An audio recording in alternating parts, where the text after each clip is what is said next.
매일 아침마다 요한복음 강해 설교 같이 나누고 있는데 이제 끝을 향해서 가고 있습니다. 오늘은 요한복음 19장 17절부터 30절까지 있는 말씀 함께 나누도록 하겠습니다. 제가 말씀을 읽을 테니까 여러분 눈으로 말씀을 잘 따라 읽으시기 바랍니다. 그들이 예수를 맡음에 예수께서 자기의 십자가를 지시고 해골 히브리 말로 골고다라고 하는 곳에 나가시니 그들이 거기서 예수를 십자가에 못 박을새 다른 두 사람도 그와 함께 좌우편에 못 박으니 예수는 가운데 있더라. 빌라도가 패를 써서 십자가 위에 붙이니 나사렛 예수 유대인의 왕이라 기록되었더라. 예수께서 못 박히신 곳이 성에서 가까운 고로 많은 유대인이 이 패를 읽는데 히브리와 로마와 헬라말로 기록되었더라. 유대인의 대제사장들이 빌라도에게 이르되 유대인의 왕이라 쓰지 말고 자칭 유대인의 왕이라 쓰라 하니 빌라도가 대답하되 내가 쓸 것을 썼다 하니라. 군인들이 예수를 십자가에 못 박고 그의 옷을 취하여 네 깃에 나누어 각각 한 깃씩 얻고 속옷도 취하니 이 속옷은 호지 아니하고 위에서부터 통으로 짠 것이라. 군인들이 서로 말하되 이것을 찢지 말고 누가 얻나 제비 뽑자 하니 이는 성경에 그들이 내 옷을 나누고 내 옷을 제비 뽑나이다 한 것을 응하게 하려 함이러라. 군인들은 이런 일을 하고 예수의 십자가 곁에는 그 어머니와 이모와 글로바의 아내 마리아와 막달라 마리아가 섰는지라. 예수께서 자기의 어머니와 사랑하시는 제자가 곁에 서 있는 것을 보시고 자기 어머니께 말씀하시되 여자여 보소서 아들이니이다 하시고 또 그 제자에게 이르시되 보라 내 어머니라 하신대 그때부터 그 제자가 자기 집에 모시니라. 그 후에 예수께서 모든 일이 이미 이루어진 줄 아시고 성경을 응하게 하려 하사 이르시되 내가 목마르다 하시니 거기 신 포도주가 가득히 담긴 그릇이 있는지라. 사람들이 신 포도주를 적신 해면을 우슬초에 메어 예수의 입에 대니 예수께서 신 포도주를 받으신 후에 이르시되 다 이루었다 하시고 머리를 숙이니 영혼이 떠나 가시니라. 아멘. 그동안 우리가 요한복음 말씀을 함께 나누면서 예수님이 생전에 계실 때에 어떤 일을 하셨는지 그리고 무슨 말씀을 하셨는지 자세히 말씀을 나눴습니다. 오늘 우리는 예수님의 이 땅에서의 마지막 그 삶의 모습을 우리가 살펴보게 될 것입니다. 물론 예수님께서 부활하신 후에도 제자들에게 나타나셨지요. 그러나 그것은 전혀 다른 의미의 그런 삶의 모습입니다. 그래서 사람들은 사실 모든 사람들이 죽음으로 자기 자신의 인생 모든 것을 마감하지요. 그래서 어쩌면 한 사람의 인생에 있어서 가장 중요한 시간, 가장 중요한 순간이 언제일까 생각해 보면 마지막 죽음을 앞두고 있을 때 임종을 맞이하는 그 순간이 그 사람의 인생에서 가장 중요한 순간이 아닐까 이런 생각을 해보게 됩니다. 아마 여러분들도 예수님의 마지막 그 순간에 대해서 잘 알고 계시겠지만 우리가 다시 한번 오늘 이 말씀을 살펴보면서 예수님의 죽으심이 우리에게는 과연 어떤 의미가 있는지 말씀을 같이 함께 좀 나눠보도록 하겠습니다. 주님이 십자가에 달리신 곳은 골고다라고 하는 곳입니다. 근데 오늘 말씀을 읽어보면 이 골고다라고 하는 곳에 다른 이름이 하나 붙여져 있지요. 뭐라고 붙여져 있냐면 해골이다라고 이렇게 붙여져 있습니다. 오늘 우리가 함께 나눈 말씀 17절 말씀을 공동 번역 성경에 보면 이렇게 기록되어져 있습니다. 몸소 십자가를 지시고 성 밖을 나가 히브리 말로 골고다라는 곳으로 향하셨다. 골고다라는 말은 해골산이란 뜻이다. 그래서 골고다라고 하는 그 지명에 해골 혹은 해골산이라고 하는 이런 그 다른 이름이 붙여져 있다는 것입니다. 왜 이 골고다를 해골이라고 하는 그 이름으로 사람들이 또 불렀을까? 그것을 한번 생각해 봐야 될 텐데 이 골고다라고 하는 이 말은 아람어로 길갈타라고 이렇게 붙여져 있고 히브리 말로는 굴골트라고 하는 이런 단어입니다. 근데 이것은 우리나라 우리가 지금 읽은 말로는 골고다라고 이렇게 읽는데 이거는 헬라 말로 음역을 한 그런 단어입니다. 그런데 이 헬라 말로 골고다라고 하는 것은 두개골 혹은 해골 이런 뜻을 가지고 있는 단어입니다. 지명이지만 그런 이름을 가지고 있다는 거예요. 그래서 사람의 머리 모양을 닮아서 아마 그런 이름이 붙여져 있지 않았을까 이런 생각이 듭니다. 그리고 우리가 예수님이 십자가에 달리신 곳을 갈보리, 갈보리 동산, 험한 길에, 그래서 갈보리라고 이렇게 우리가 부르기도 하지요. 갈보리라고 하는 이 말도 원래 해골이라고 하는 라틴어의 칼바라고 하는 그 단어에서 파생된 말입니다. 그래서 아마도 이게 뭐 동산일지 혹은 언덕일지 아마 이제 그렇게 우리가 생각을 할 수 있는데 그 모양이 형체가 사람의 얼굴 모양 혹은 머리 모양 이것을 닮아서 아마도 그 이름을 그렇게 붙이지 않았을까, 해골이라고 하는 이름을 붙이지 않았을까 이런 생각을 하나 해볼 수 있고요. 또 하나는 실제로 이곳에 많은 사람들의 시체가 묻혀져 있었다라고 하는 것입니다. 우리가 오늘 이 말씀을 나누다 보면 마태복음에 예수님께서 이제 마지막 그 숨이 멎고 영혼이 떠나가실 때 어떤 일이 일어났습니까? 그곳에서 땅이 갈라지고 무덤이 그 바위가 터지고 무덤이 그 갈라지고 그래서 많은 사람들이 다시 일어났다라고 하는 말씀을 우리가 읽지요. 그러니까 그곳이 많은 사람들이 묻혀져 있는 공동묘지라고 우리가 생각해 볼 수 있다는 것입니다. 그래서 아마 이런 어떤 것을 통해서 사람들이 그곳을 해골이다 이렇게 이름을 붙이지 않았을까 생각이 됩니다. 분명한 것은 그 당시에 이 지역이 사형수들을 처형하는 그런 사형장으로 사용되었을 것이다. 그런 가능성이 많이 있다라고 하는 것을 우리가 생각해 볼 수 있습니다. 아무튼 주님께서 이 골고다로 이제 십자가를 지고 가셨습니다.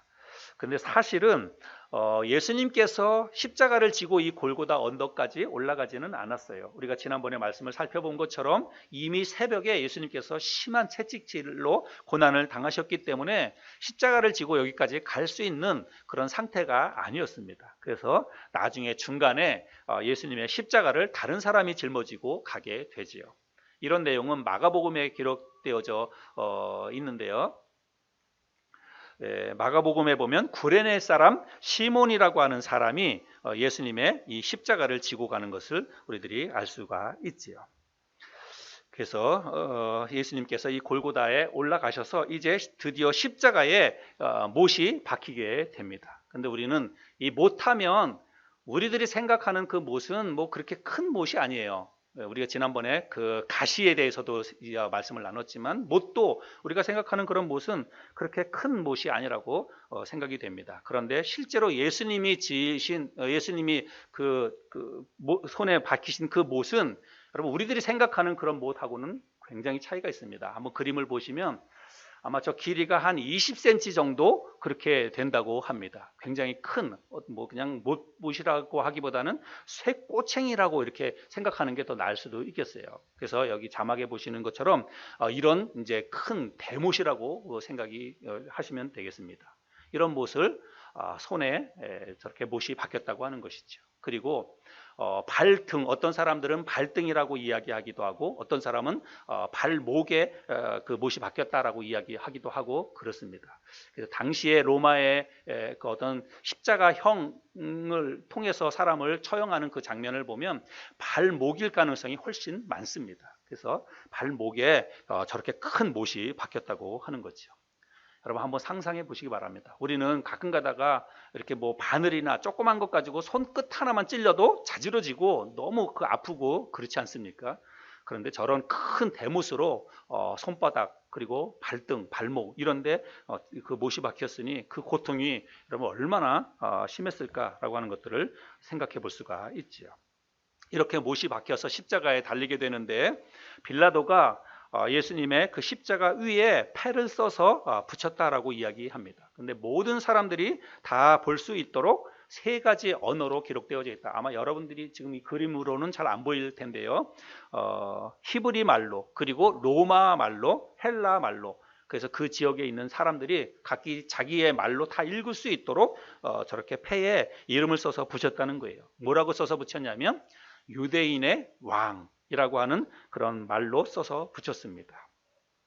근데 그것을 보고 유대에 있는 제사장들이 뭐라고 이야기하냐면 빌라도에게 유대인의 왕이라고 쓰지 말고 자칭 유대인의 왕이라고 고쳐 써달라고 그 요청을 합니다. 여러분, 유대인의 왕하고 자칭 유대인의 왕은 굉장히 다르죠. 예, 그래서 이 유대 제사장들이 자칭이라고 하는 말을 붙여달라, 이렇게 고쳐달라 요청을 했습니다. 그러나 빌라도가 그것을 거절하지요. 그래서 나는 쓸 것을 썼다, 이렇게 이야기합니다. 빌라도는 끝까지 예수님에 대해서 어떤 혐의점, 죄를 발견할 수가 없었어요. 그래서 자기가 쓸 것을 썼다, 이렇게 이야기를 했습니다. 자, 그래서 예수님께서 십자가에 못이 박혀서 저렇게 매달리게 되셨는데, 오늘 우리들이 읽은 요한복음 말씀에 보면 예수님이 십자가에 못 박힐 때에 아무 말씀도 하지 않은 것으로 이렇게 요한복음에는 기록되어져 있습니다. 그런데 누가복음에 보면 예수님이 십자가에 못 박힐 때 하신 말씀이 있어요. 오늘은 다른 때보다 성경을 좀 많이 찾아서 읽을 텐데요. 시간 관계상 자막을 통해서 여러분들이 한번 읽어 보시면 되겠습니다. 자막에 보면 해골이라 하는 곳에 이르러 거기서 예수를 십자가에 못 박고 두 행악자도 그렇게 하니 하나는 우편에 하나는 좌편에 있더라. 이에 예수께서 이르시되 아버지 저들을 사하여 주옵소서 자기들이 하는 것을 알지 못함이니이다 하시더라. 그러니까 예수님께서 십자가에 못 박히실 때 아무 말도 하지 않은 것이 아니라 이 말씀을 하셨다는 거예요. 무슨 말씀을요? 아버지 저들을 사하여 주옵소서 자기들이 하는 것을 알지 못합니다. 이렇게 하나님 앞에 그렇게 기도하며 이런 말씀을 하셨다는 것입니다. 그래서 사람들의 무지함으로 인해서 사람들이 나를 십자가에 못 박는 것을 예수님께서 저들의 죄를 용서해 달라고 하나님 앞에 기도하는 것을 볼 수가 있습니다. 그리고 나서 십자가에 못을 박은 이 군인들이 예수님의 옷을 제비 뽑아서 서로 나눠 갖게 됩니다. 마태복음에 보면 그들이 예수를 십자가에 못 박은 후에 그 옷을 제비 뽑아 나누고 거기 앉아 지키더라. 그렇죠? 예수님의 옷을 이제 제비 뽑아서 나눠 가졌다라고 이야기하고 있습니다. 아마 그들은 그냥 기념으로 혹은 그 옷을 자기가 가져가서 입으려고 아마 그런저런 생각 때문에 어쩌면 또 별 의미 없이 옷을 벗겨서 나눠 가졌을지 모릅니다. 그런데 그들이 한 그 행동이 예수님의 옷을 나눠 갖는 그 행동이 성경의 예언이 이루어지는 놀라운 사건이 되었다는 것입니다. 오늘 본문 말씀에 보면 24절에 군인들이 서로 말하되 이것을 찢지 말고 누가 얻나 제비 뽑자 하니 이는 성경에 그들이 내 옷을 나누고 내 옷을 제비 뽑나이다 한 것을 응하게 하려 함이라라. 그래서 그들은 아마 우연히 그냥 그런 행동들을 했을 거예요. 그러나 그들이 한 그 행동이 이미 성경 말씀에 예언되어져 있던 그런 말씀이라는 것입니다. 그 예언의 말씀 그대로 이루어지려고 그들이 그런 행동을 하게 됐다는 거죠. 이 말씀은 어디에서 예언되어 있었던 말씀이냐면 시편에 기록되어져 있는 말씀입니다. 시편 22편 18절에 보면 내 겉옷을 나누며 속옷을 제비 뽑나이다. 다윗이 기록한 시인데 다윗이 바로 예수님이 그 이후에 예수님께서 십자가에 달려 돌아가신 이후에 옷을 나눠 갖게 될 것을 다윗 시대 때 저렇게 이미 예언이 되었다는 그런 뜻입니다. 그리고 나서 또다시 이 사람들이 이제 주님을 희롱하게 됩니다. 뭐라고 희롱하냐면 마태복음 27장에 보면 지나가는 자들은 자기 머리를 흔들며 예수를 모욕하여 이르되 성전을 헐고 사흘에 짓는 자여 네가 만일 하나님의 아들이여든 자기를 구원하고 십자가에서 내려오라 하며 그와 같이 대제사장들도 서기관과 장로들과 함께 희롱하여 이르되 그가 남은 구원하였으되 자기는 구원할 수 없도다. 그가 이스라엘의 왕이로다. 지금 십자가에서 내려올지어다. 그리하면 우리가 믿겠노라. 그래서 다른 사람은 구원한다고 하면서 어찌 네 스스로를 구원하지 못하느냐. 네가 그 십자가에서 내려오면 우리가 네가 진짜 하나님의 아들인 줄 믿겠다. 이렇게 희롱하면서 예수님을 그렇게 모욕했다는 것입니다. 심지어는 예수님의 좌우편에 달렸던 그 강도 가운데 한 사람마저도 예수님을 또 희롱하게 됩니다. 누가복음에 보면 달린 행악자 중 하나는 비방하여 이르되 네가 그리스도가 아니냐 너와 우리를 구원하라 하되 하나는 그 사람을 꾸짖어 이르되 네가 동일한 정죄를 받고서도 하나님을 두려워하지 아니하느냐? 우리는 우리가 행한 일에 상당한 보응을 받는 것이니 이에 당연하거니와 이 사람이 행한 것은 옳지 않은 것이 없느니라 하고. 그래서 한 사람, 물론 한 사람이지만 그 강도도 네가 진짜 구원자이고 하나님의 아들이라면 우리를 여기서 구원해내라. 너와 함께 우리가 이 십자가에서 구원을 받아야 되겠다. 이렇게 조롱을 했다는 것이죠. 그래서 이토록 끝까지 우리 주님은 사람들에게 멸시와 조롱을 당하셨다는 것입니다. 그러나 주님은 마지막 순간까지 그 자기를 조롱하고 핍박하는 사람들을 향해서 대항하지 아니하시고 끝까지 이 땅에 남겨져 있는 사람들을 사랑하시고 그들에게 관심과 애정을 쏟으셨습니다. 여러분, 예수님께서 십자가에 달리기 위해서 골고다 이 언덕을 올라가실 때 많은 사람들이 그 행렬에 동참해서 예수님을 따라갔습니다. 그 자리에는 많은 여인들이 함께 했는데요. 예수님께서 자기를 따라오는 여인들을 향해서 이렇게 말씀을 하셨습니다. 또 백성과 및 그를 위하여 가슴을 치며 슬피 우는 여자의 큰 무리가 따라오는지라. 예수께서 돌이켜 그들을 향하여 이르시되 예루살렘의 딸들아 나를 위하여 울지 말고 너희와 너희 자녀를 위하여 울라. 그래서 예수님을 따라오면서 많은 사람들이 여인들이 예수님이 이제 곧 처형을 당하실 것을 아니까 너무 가슴 아픈 거예요. 그래서 가슴을 치면서 울면서 따라오니까 예수님께서 그들을 향해서 뭐라고 얘기하십니까? 나를 위해 울지 말고 너희를 위해서 울어라. 예수님께서 그렇게 말씀을 하셨다는 것입니다. 또 십자가에 달려서 극심한 고통 속에 죽어가면서도 끝까지 자기가 사랑했던 사람들을 잊지 않고 챙겨주시는 것을 볼 수 있습니다. 요한복음 19장 말씀을 세번역 성경으로 한번 제가 읽어드려 보겠습니다. 이 육신의 어머니 마리아를 향해서 하시는 그런 말씀인데요. 그런데 예수의 십자가 곁에는 예수의 어머니와 이모와 글로바의 아내 마리아와 막달라 사람 마리아가 서 있었다. 예수께서는 자기 어머니를 보시고 또 그 곁에 자기가 사랑하는 제자가 서 있는 것을 보시고 어머니에게 여자여 이 사람이 어머니의 아들입니다 하고 말씀하시고 그 다음에 제자에게는 자 이분이 내 어머니시다 하고 말씀하셨다. 그때로부터 그 제자는 그분을 자기 집으로 모셨다. 아마 여기에 나타난 그 제자는 사도 요한이라고 많은 사람들이 이야기합니다. 그래서 마지막 예수님께서 십자가 위에서 달려 돌아가시기 전에 자기의 육신의 어머니를 사랑하는 제자였던 요한에게 맡기는 것을 보게 됩니다. 여기 네 어머니가 있다. 앞으로 이 어머니를 잘 모셔라. 그런 뜻이겠죠. 그래서 그때부터 시작해서 이 요한이 이 마리아를 자기 집에 모셨다라고 이야기하고 있습니다. 예수님은 그 극심한 고통 속에서 아마 정신이 혼미해지는 그런 순간이 아닐까 생각이 됩니다. 그 마지막 순간까지도 정신을 차리고 자기의 사랑하는 사람들을 끝까지 사랑하시고 챙기시는 것을 우리들이 볼 수가 있습니다. 이제 이런 모든 것이 끝나고 주님의 영혼이 세상을 떠나게 됩니다. 성경은 그 예수님이 마지막 그 영혼이 떠나가시는 그 순간, 그 시간을 구체적으로 우리에게 기록해 주셨습니다. 여러분, 예수님께서 십자가에 못 박히신 그 시간은 언제냐면 금요일 오전 9시입니다. 마가복음에 보면 마가복음 15장 25절에 때가 제3시가 되어 십자가에 못 박으니라. 그래서 제3시, 이 때는 금요일 아침입니다. 그래서 금요일 제3시라고 하는 것은 오전 9시를 이야기합니다. 그래서 목요일 밤에 예수님께서 붙잡히셨죠. 그래서 밤새도록 가야바 대제사장에게 신문을 당하셨습니다. 그리고 금요일 새벽이 되자마자 이제 예수님을 빌라도 총독에게 끌고 가서 빌라도 총독 앞에서 또 새벽에 계속해서 신문을 당하셨습니다. 그리고 그 새벽에 심한 채찍질을 당하셨죠. 채찍질을 당하신 이후에 이른 아침, 금요일 이른 아침에 골고다 언덕으로 끌려가셨고 아침 9시에 예수님께서 십자가에 못이 박히시고 그리고 매달리시게 되었다는 것입니다.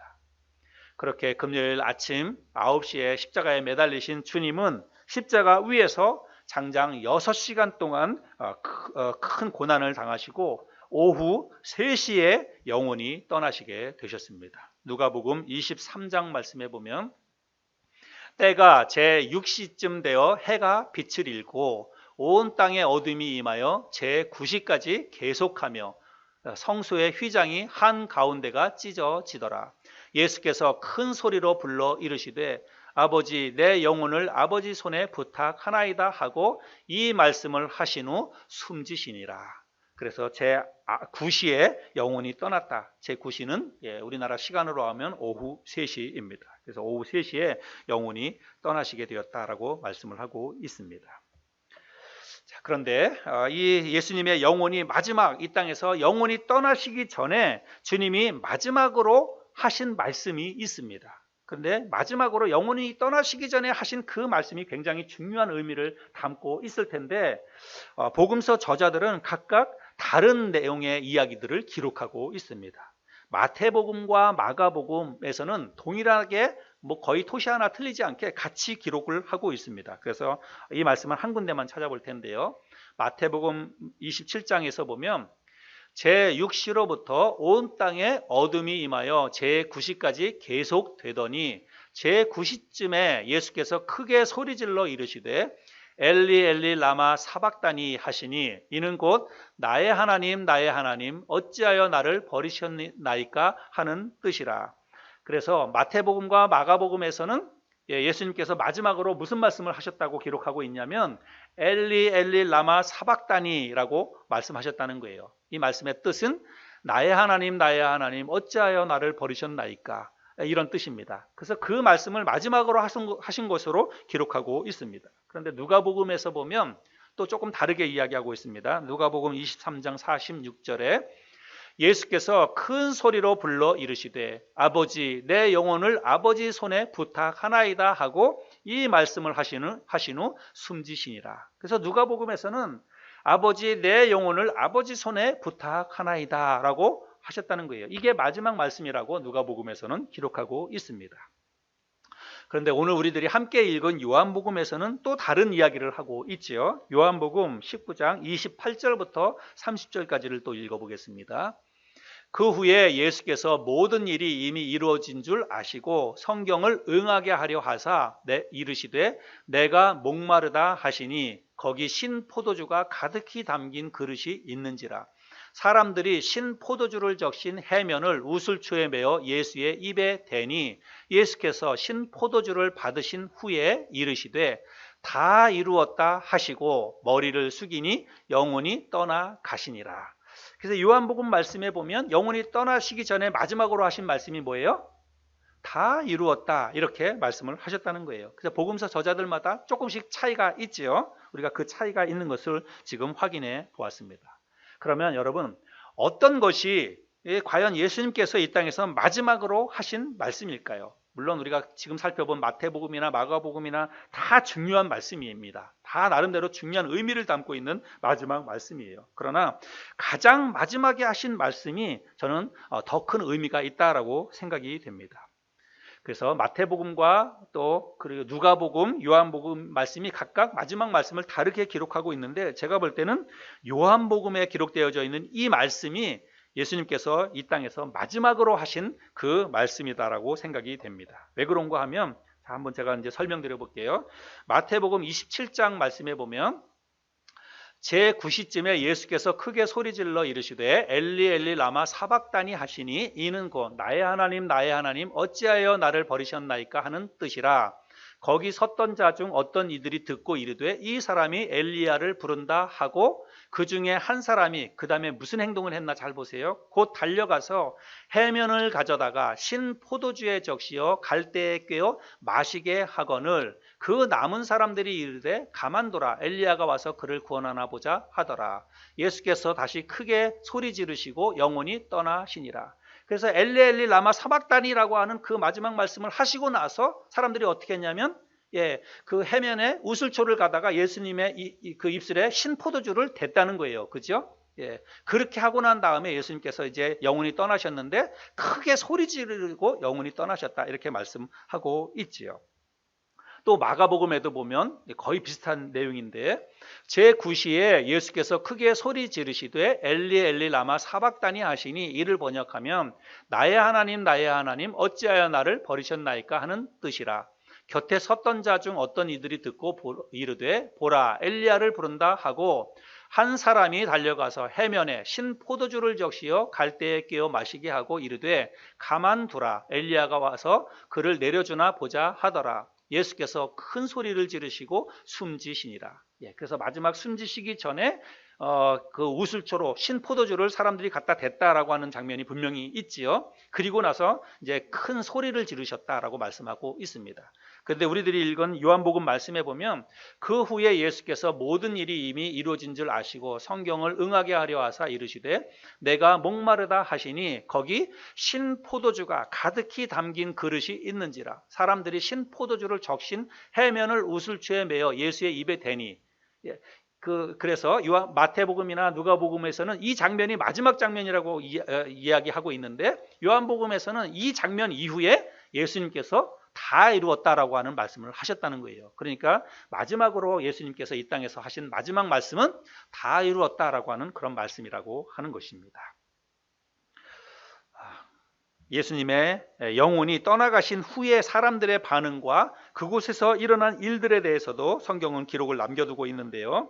마지막 하신 말씀은 이제 다 이루었다라고 하는 그런 말씀이고, 예수님의 영혼이 떠나가신 후에 어떤 일이 있었냐면 마태복음 27장 말씀에 보면 이에 성소 휘장이 위로부터 아래까지 찢어져 둘이 되고 땅이 진동하며 바위가 터지고 무덤들이 열리며 자던 성도의 몸이 많이 일어나되 예수께서 큰 소리를 지르시고 숨지시니라.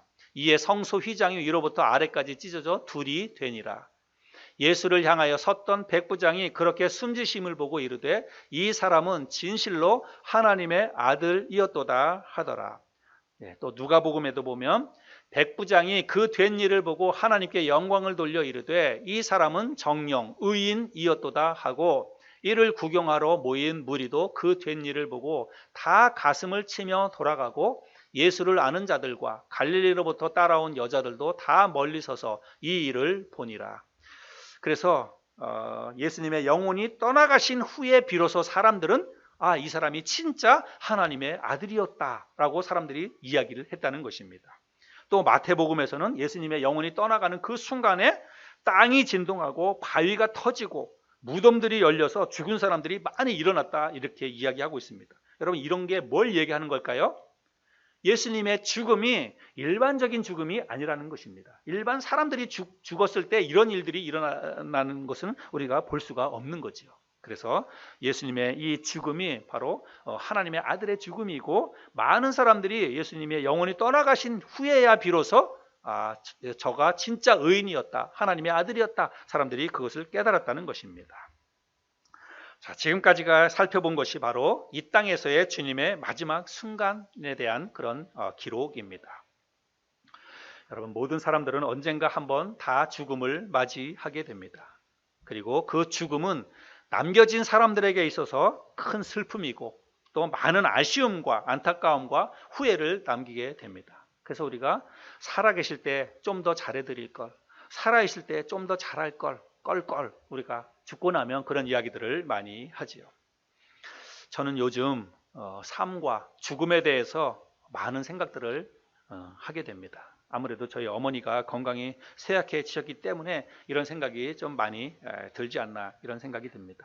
저희 어머니가 불과 한 달, 뭐 2달 전만 해도 뭐 음식도 드시고 또 앉아서 말씀도 하시고 저희가 가면 알아보시고 왔냐 이렇게 또 대꾸도 하시고 그러셨습니다.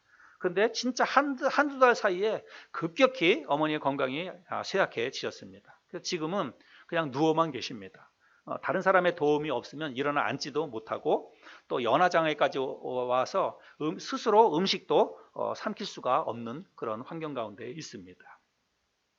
또 작년엔 저희 장모님께서 돌아가셨죠. 저희 장모님도 갑작스럽게 그렇게 돌아가셨습니다. 신장, 요로 쪽에 암이 발견되었는데 그 암이 발견되고 나서 채 한 달도 살지 못하고 그렇게 돌아가셨습니다.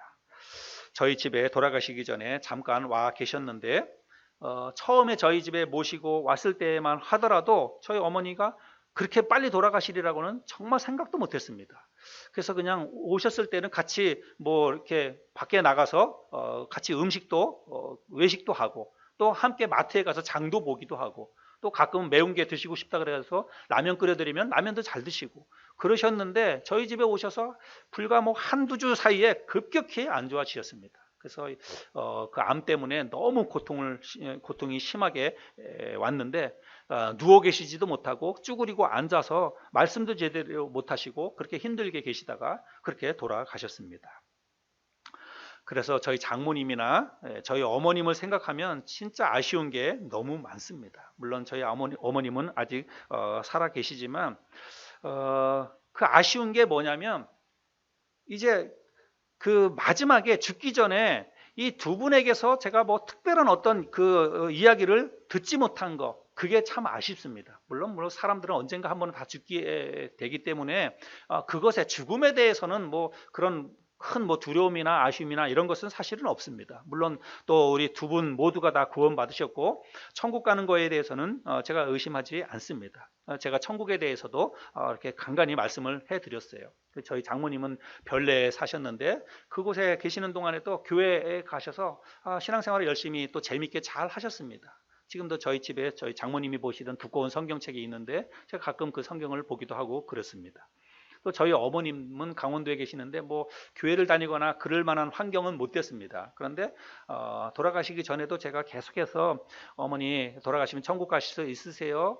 그렇게 이야기도 하고 또 가르쳐 드리기도 하고 그랬습니다. 근데 잘은 모르세요. 교회 나와서 말씀을 배우거나 뭐 예배를 잘 드리거나 그럴 기회가 없어서 잘은 모르시지만 늘 이야기하면 십자가의 예수님 그러셨어요.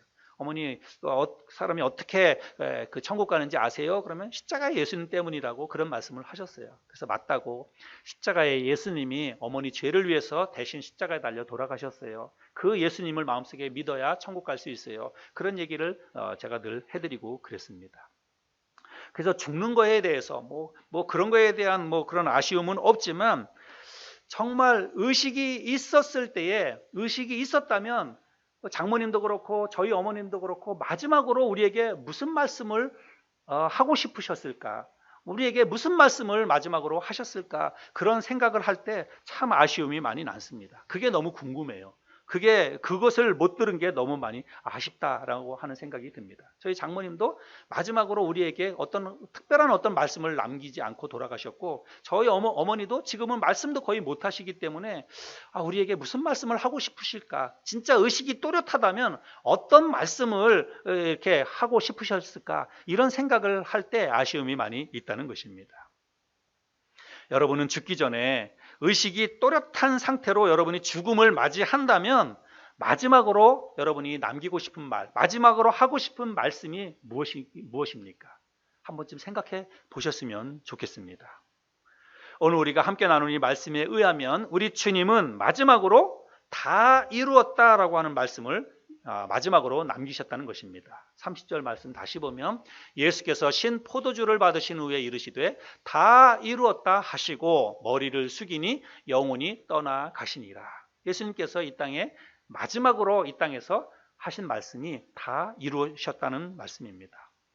여러분, 무엇을 다 이루었다는 말씀일까요? 예수님께서 마지막으로 다 이루었다라고 하고 영혼이 떠나가셨어요. 그러면 여러분, 무엇을 다 이루었다는 그런 말씀일까요? 요한복음 10장 9절 10절에 보면 내가 문이니 누구든지 나로 말미암아 들어가면 구원을 받고 또는 들어가며 나오며 꼴을 얻으리라. 도둑이 오는 것은 도둑질하고 죽이고 멸망시키려는 것뿐이요 내가 온 것은 양으로 생명을 얻게 하고 더 풍성히 얻게 하려는 것이라. 또 요한복음 12장에 보면 나는 빛으로 세상에 왔나니 무릇 나를 믿는 자로 어둠에 거하지 않게 하려 함이로라. 사람이 내 말을 듣고 지키지 아니할지라도 내가 그를 심판하지 아니하노라. 내가 온 것은 세상을 심판하려 함이 아니요 세상을 구원하려 함이로라.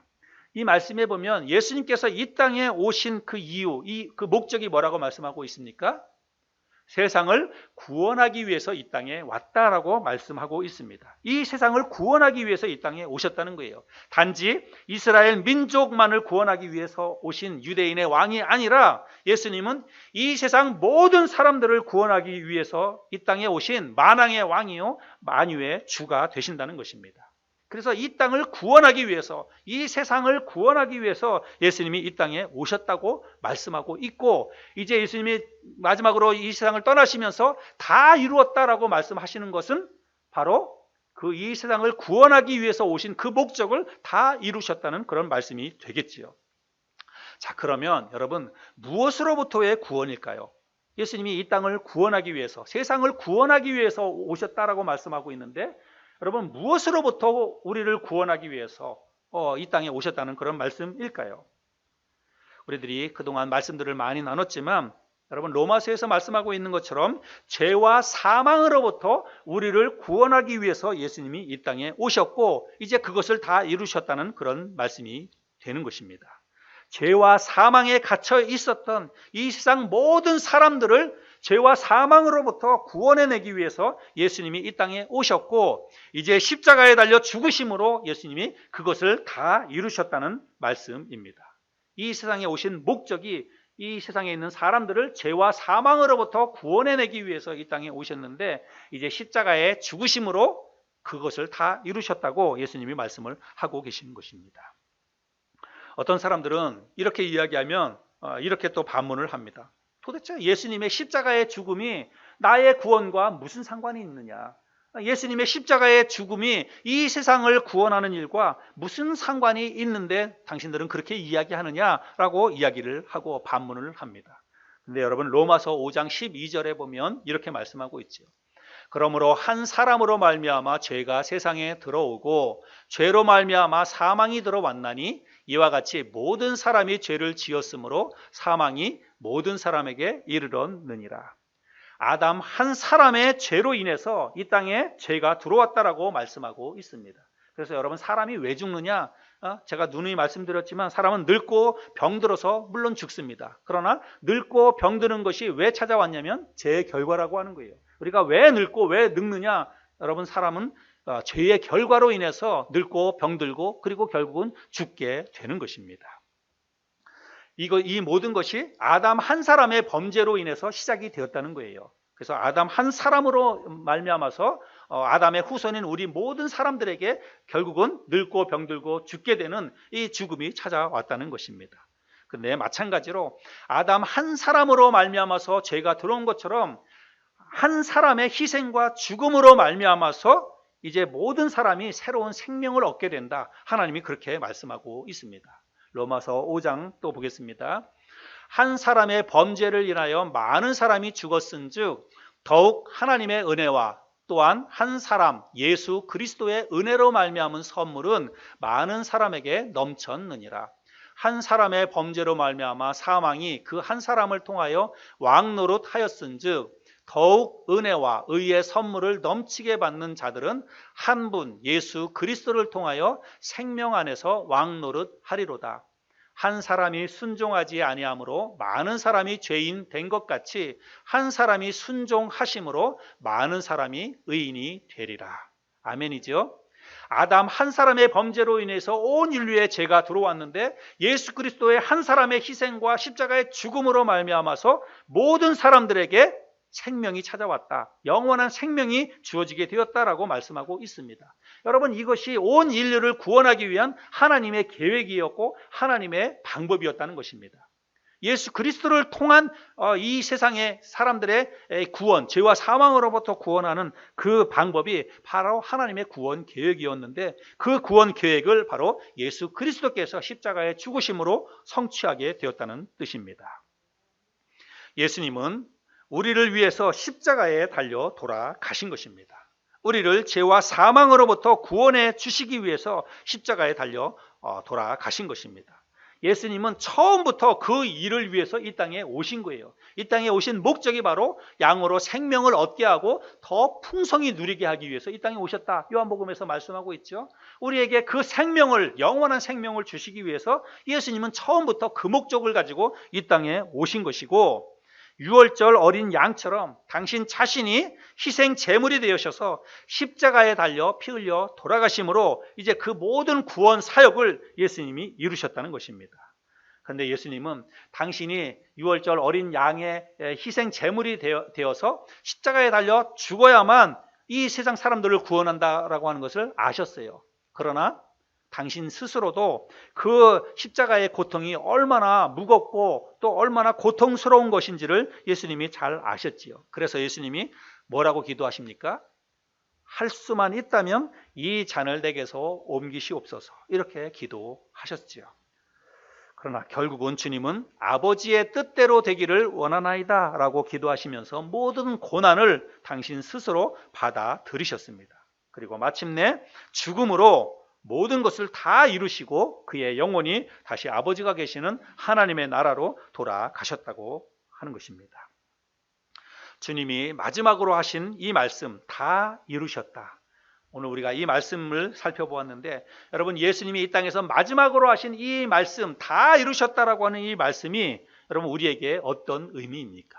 이 말씀을 들을 때에 여러분은 어떤 생각이 드십니까? 주님의 이 마지막 말씀은 여러분 우리에게 소망을 주는 그런 말씀인 줄로 믿습니다. 이 말씀이 다 이루었다라고 하는 이 말씀이 우리에게 왜 소망이 되는 말씀입니까? 이 말씀은 바로 우리가 죄와 사망으로부터 완전히 해방되었다라고 하는 선언적인 그런 말씀이 되기 때문에 이 말씀이 우리에게 소망이 되는 말씀입니다. 우리가 해결할 수 없는 문제요, 인생의 가장 큰 숙제, 여러분 그게 바로 죄와 사망의 문제이지요. 그런데 바로 그 죄와 사망의 문제를 예수님께서 해결하셨다는 것입니다. 이거를 다 해결하시고 예수님이 하신 말씀이 바로 다 이루었다라고 하는 그런 말씀이지요. 그래서 예수님께서 마지막으로 하신 이 다 이루었다라고 하는 이 말씀은 우리의 죄와 사망의 문제를 다 해결했다라고 하는 최종적인 선언의 말씀이기 때문에 이 말씀이 우리에게 큰 소망이 되고 또 우리에게 기쁘고 감사한 말씀이 된다고 하는 것입니다. 우리는 오늘 이 땅에서의 주님의 마지막 모습과 그리고 마지막 말씀을 살펴보았습니다. 주님은 극심한 고통 속에서도 당신의 사랑하는 사람들을 끝까지 책임지시고 그들에게 끝까지 관심과 애정을 쏟아 부으셨습니다. 그리고 끝내는 이 땅에 오신 목적을 다 이루시고 그 영혼이 다시 하나님께로 돌아가셨습니다. 예수님의 이 십자가의 죽음은 우리를 위한 죽음이고 우리를 대신한 죽음입니다. 하나님의 뜻에 따라서 이 땅에 오셔서 십자가의 죽음으로 우리가 해결할 수 없는, 우리가 이룰 수 없는 그 모든 일들을 우리 주님께서 다 이루셨습니다. 우리가 오늘 함께 나눈 이 말씀을 마음속에 잘 되새기고 우리를 위해서 십자가 위에서 모든 죄와 사망의 문제를 일순간에 다 해결해 주시기 위해서 십자가에 달려 돌아가신 그 예수님의 희생과 예수님의 사랑을 우리가 잊지 않고 다시 한번 마음속에 새겨놓는 이 아침이 될 수 있기를 바랍니다. 십자가의 은혜로 하루하루를 감사하게 살아가는 저와 여러분이 될 수 있기를 바랍니다.